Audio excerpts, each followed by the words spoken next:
সবাইকে শুভেচ্ছা এবং স্বাগত জানাচ্ছি পিপলস ভয়েস স্টেশনের পক্ষ থেকে। প্রিয় ভিউয়ার্স, আজকে আমরা আলোচনা করব জমি জমা সংক্রান্ত একটি বিষয়াবলী নিয়ে। বর্তমান সময়ের প্রেক্ষিতে জমি সংক্রান্ত বিষয়গুলো আমাদের সকলের জানা বোঝা থাকা খুবই প্রয়োজনীয় একটি বিষয়। তো প্রথমেই আমরা আলোচনা করব খতিয়ান সম্পর্কে। খতিয়ান হলো একটি মৌজায় বিভিন্ন জমির দাগ সম্বলিত বিভিন্ন জমির পরিমাণ, জমির মালিকানা, খাজনা পরিমাণ নির্ধারণ সংক্রান্তে সরকারি যে সার্ভে সেটাকে বলা হয়ে থাকে খতিয়ান। বাংলাদেশে এ পর্যন্ত পরিচালিত খতিয়ান সার্ভে বা জরিপগুলো হলো সিএস জরিপ, এসএ জরিপ, আরএস জরিপ এবং বিএস জরিপ। তো আমরা প্রথমে আলোচনা করব সিএস সম্পর্কে। সিএস হচ্ছে ক্যাডাস্ট্রাল সার্ভে, যেটি 1888 সাল থেকে শুরু হয়ে 1940 সাল পর্যন্ত বাংলাদেশে এই জরিপ কার্যক্রমটি পরিচালিত হয়ে থাকে। আমরা আপনাদের অবগতির জন্য আরেকটি বিষয় জানাতে চাই।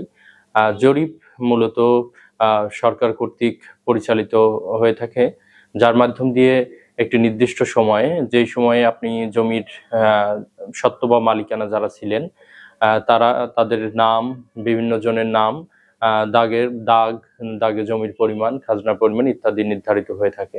তো আমাদের সিএস জরিপটি মূলত পরিচালিত হয় 1888 সাল থেকে 1940 সাল পর্যন্ত।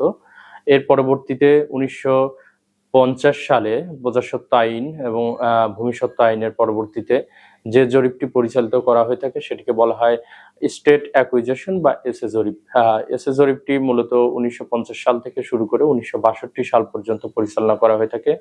এসএ জরিপটি প্রকৃতপক্ষে মাঠ জরিপ না হয়ে বরং সিএস জরিপটিকে সংশোধন আকারে সরকার পরিচালনা করে থাকেন।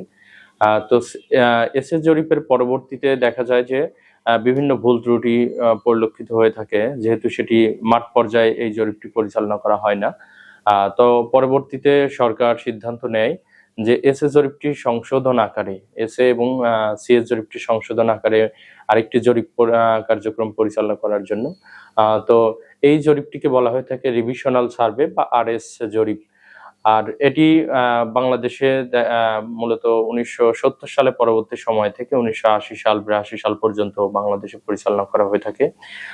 এই জরিপের মাধ্যম দিয়ে অনেক ভুল ত্রুটিগুলো সংশোধন করা হয়ে থাকে, বিশেষ করে মাঠ পর্যায়ে যে ত্রুটি বিচ্যুতি লক্ষ্য করা যায় তার মাধ্যম দিয়ে যে জরিপটি পরিচালিত হয় সেটি মূলত আরএস জরিপ।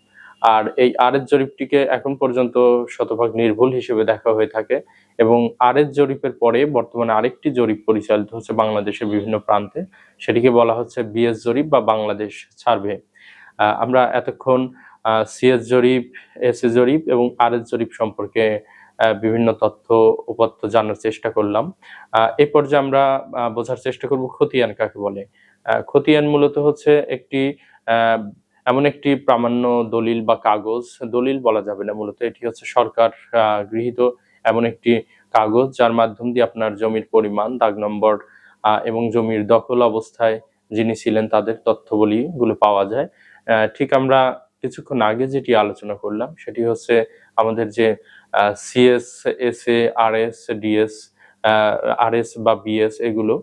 তো আমাদের সিএস জরিপকালে যে জমির তথ্যগুলো সংগ্রহ করা হয়েছিল বা করা হয়ে থাকে সেগুলোকে বলা হয় সিএস খতিয়ান। এর পরবর্তীতে যেটি আমরা 50 সাল থেকে 62 সালের মধ্যে সরকার যেটি পরিচালনা করে থাকে যে জরিপ, তার মাধ্যমে যে খতিয়ানটি পাওয়া যায় সেটিকে বলা হয় এসএ খতিয়ান। এবং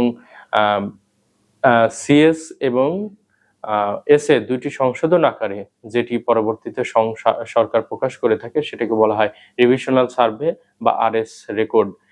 প্রকৃতপক্ষে রেকর্ড বা আমাদের এই জরিপগুলো হচ্ছে জমির মালিকানা সত্ত্ব বা ধারাবাহিকতা, অর্থাৎ আপনি জমিতে মালিকানা অবস্থায় আছেন, তো এই মুহূর্তে বা সেই সময়ে সরকার পরিচালিত সরকারিভাবে গৃহীত সিদ্ধান্তের আলোকে যে জমির মালিকানাগুলো আছেন সেগুলোই মূলত খতিয়ান তথা এই জরিপের মাধ্যমে প্রকাশিত হয়ে থাকে।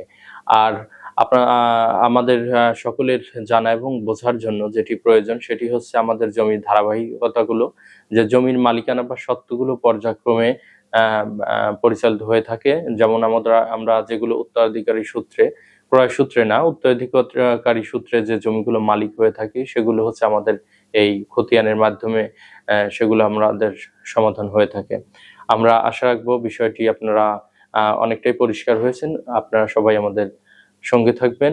আমরা পরবর্তীতে আরো অন্য বিষয়গুলো নিয়ে আলোচনা করব, জমি সংক্রান্ত বিষয়। ধন্যবাদ সবাইকে।